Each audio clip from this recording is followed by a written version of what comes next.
Thank you very much, Mr. Chairman.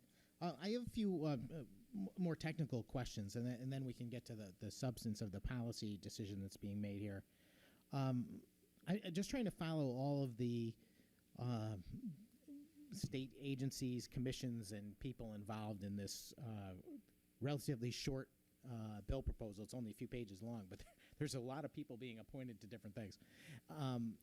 Apparently, under current law, there is a state commission on capital preservation and restoration.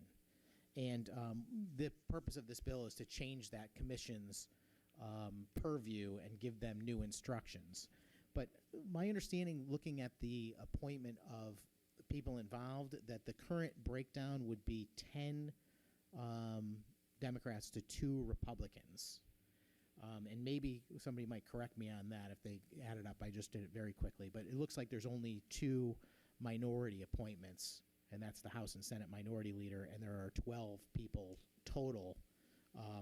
The other 10 would be from the majority party currently, which is the Democrat Party. So it would be 10 to 2. The State Commission on Capital Preservation would receive this new charge, which we're going to talk about in a moment.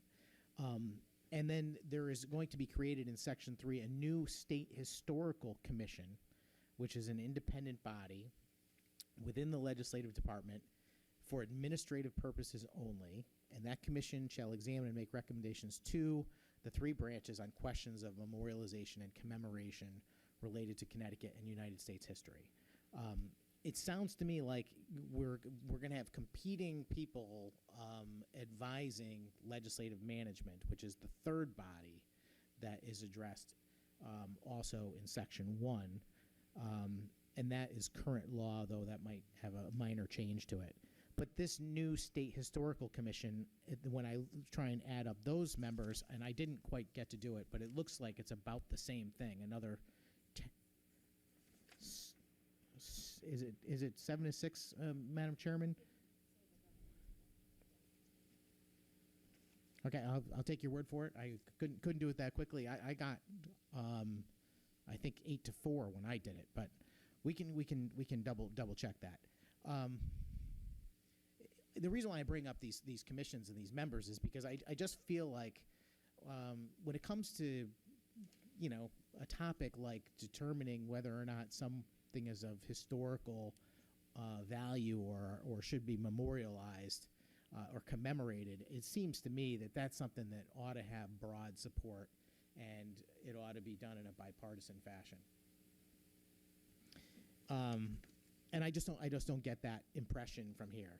And what concerns me is the policy decision that is being made at the same time. We are instructing the existing commission in Section 2B to do the following. The commission shall develop, as part of such master plan, a process for identifying and commissioning additional statues to be added to the exterior of the state capitol building. Fine. But then it goes on to say that reflect the diversity of the state. And certainly I'm not opposed to diversity. The fact of the matter is that we are a diverse state, and we have people of all walks of life. We got people of every ethnicity. We have people, men and women. And I can also recognize the desire to maybe update the appearance of our capital to something that is more in keeping with our society currently. It just so happens that when it comes to the statues that are on our building, they have been chosen over time, and many of them were chosen in a time where things were not fair.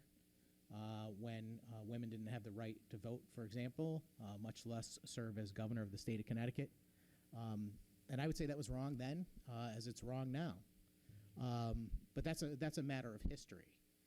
And I think that this policy is being put in front of us for a reason. But what I would suggest to people that view the world in this way is that have faith and trust in our current group of people that are making these decisions to be operating in 2023 Connecticut, America, and that they're not operating in 1840 America. And they're naturally going to be making choices that reflect more women, certainly, and more people that are minorities. It's just going to happen as a matter of course, because that's the way we view society today. And what concerns me is that rather than simply letting that take its course, because our society has changed and the decisions that we are making are changing with it. I mean, look, this country in 1830, I don't think anyone could have imagined that we would have an African-American president, but we did. The country evolved, and we elected an African-American president for 2 terms. There are more women serving in government. There are more minorities serving in government in every aspect of our state government than ever before. In fact, yesterday we had a similar conversation in the Labor Committee, and it was pointed out by my co-ranking member that the data is online, and it reflects that there are actually superior numbers of both women and African Americans in our state government versus the state population. So I think that is a great accomplishment from a societal standpoint. And I just feel like when you start to make policy to require activity like that, you're cheapening the fact that our society is actually improving naturally. And what concerns me more than anything is that those activities that prohibited women and minorities from being recognized and memorialized throughout our history, those activities were wrong. Those prejudices, that discrimination, that bias was wrong. It's still wrong. And I'm afraid that this policy perpetuates that attitude, because effectively what was wrong is that people were discriminating against other people based on race and gender. And what this policy says, by requiring that the statues be added to the exterior of the state capitol building reflecting the diversity of the state, is suggesting that new statues ought to be selected by paying attention to people's race and gender. That's how we got into this problem. And I don't want to perpetuate it. So I believe that language becomes very dangerously close to a quota, which we know from federal debates, Supreme Court decisions, so forth, certainly about other types of policies, is not constitutional. And I believe this language is a commandment to say that if the diversity of the state breaks down to a certain percentage of men versus women and a certain percentage of race A versus race B, et cetera, that is what is going to be required to be represented on our list of statues on the Capitol building. Some others might disagree with my interpretation, but I think that is a pretty plain reading of this bill. When you say that statues to be added to the exterior of the state that reflect the diversity of the state. It could mean simply that it's superfluous language, it's flowery language to suggest that we're celebrating diversity, and that we know that because our society is advanced that we will have more women and more minority representation, in which case I got no problem with it. But that's a dangerous thing to put in statute, because it can also be interpreted the way I'm reading it, which is that it is a commandment and a requirement, a mandate, in fact, that the statues must reflect the diversity of the state. And as a result, I'd like to support this bill. And the only way that I can do that is if I am confident that we are going to choose statues and to memorialize people based on their merit, and not because we are somehow playing a new version of discrimination and racism that is somehow better than one in the past, because no discrimination and no racism is good ever. So I have an amendment, Mr. Chairman, and the amendment is very straightforward, and it simply replaces the language that is underlined in the bill before us, starting on line 30, ending on line 33, that says, shall develop as part of such master plan a process for identifying and commissioning additional statues to be added to the exterior of the state capitol building that reflect the diversity of the state. And the new language would be, shall develop as part of such master plan a process for identifying and commissioning additional statues to be added to the exterior of the state capitol building that reflect meritorious and exemplary service to the state and its history. I move adoption. I'd like a roll call.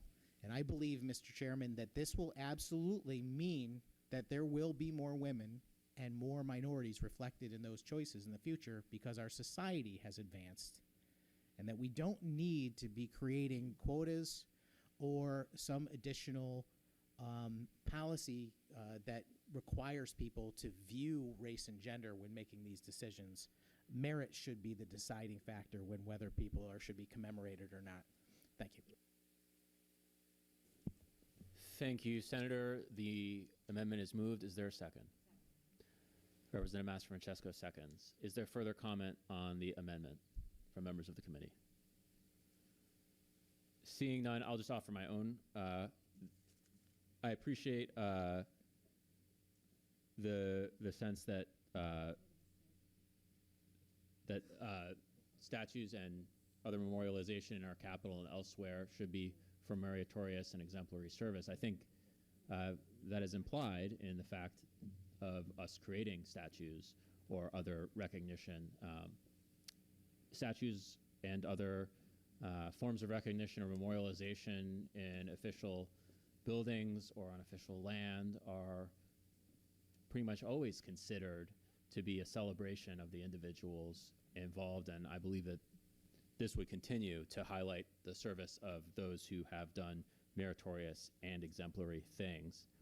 And I would just want to respond a bit to the comments of the good ranking member with regard to the provision that the commission would consider diversity. I respectfully disagree with his characterization that it could be a quota. To me, I read this as only creating a process for identifying and commissioning additional statues that would consider, in addition to all the other considerations, the diversity of the state. And I think that it's a basic value, in addition to memorializing exemplary and meritorious people, that we should also reflect the diversity of our state in those memorializations. I think it matters to individuals who walk through our halls, who see what statements we're making about who we consider exemplary and to memorialize. It provides inspiration to individuals. It makes people feel seen. And so I think it's a good value to be taking into account, certainly not as the only one, certainly not above all others. We want all of our memorializations to be of individuals that are worthy of admiration and are meritorious. But I think it's a worthy value to aspire to, along with all of these others. And so with that, I would ask, Madam Clerk, would you please call the roll? Sampson, Amendment A. Flexer. Senator Flexer votes no. Blumenthal. Blumenthal votes no. Slapp. Morinbello. Morinbello votes no. Sampson. Sampson is yes.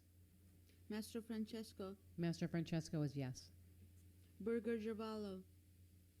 Burger Gervalo, no. Bronco. Bronco votes yes. Carpino.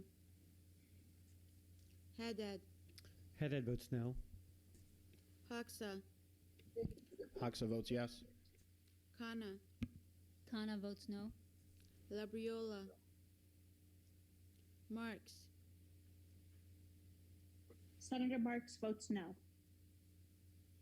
McCarthy Vehi. McCarthy Vehi votes no. McCrory. McCrory votes no. Parker. Rosario. Rosario votes no. Santiago. Santiago votes no.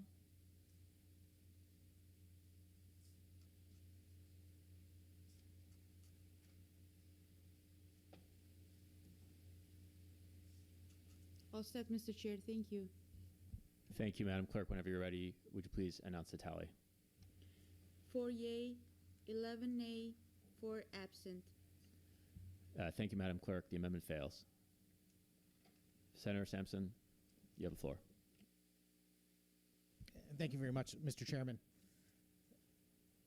I just want I'll mention that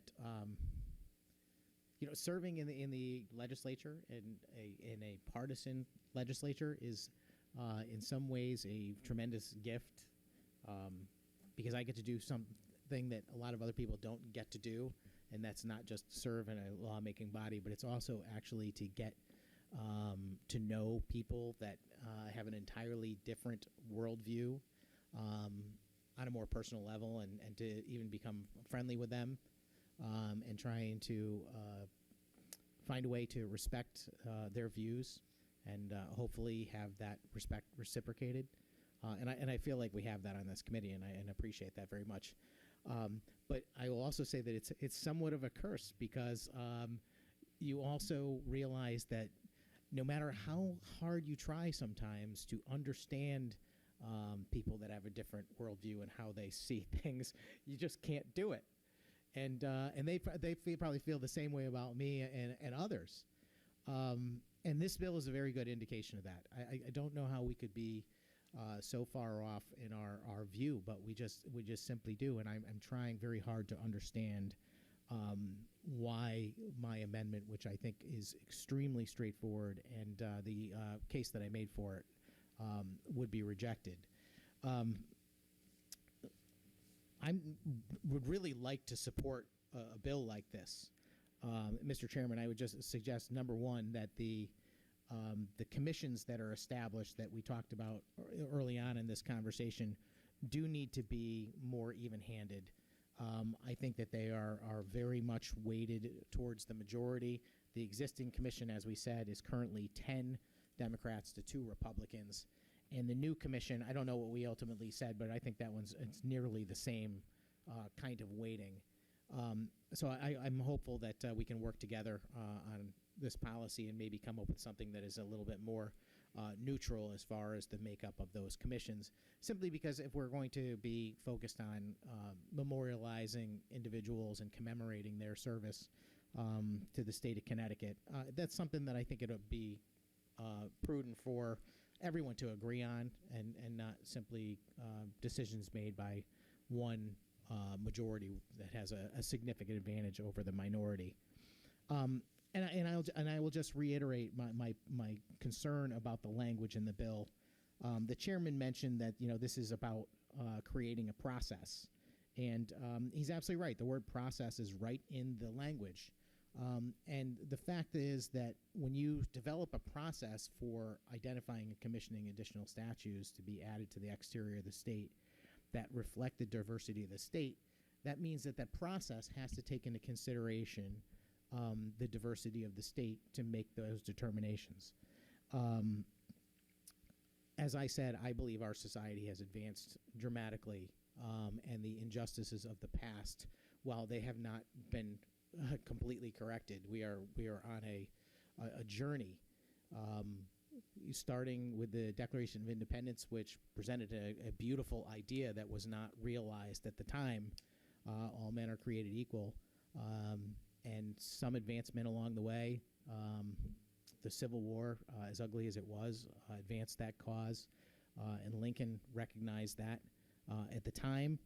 That we were still working on getting to the dream, all men are created equal.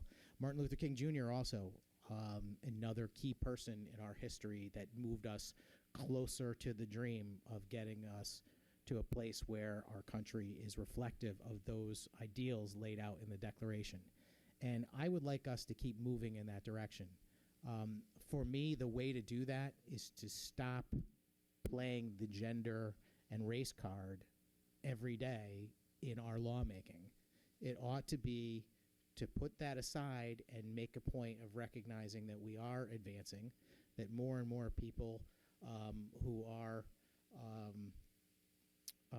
historically disadvantaged are benefiting from the fact that we are in a better place in 2023 than we were in years past.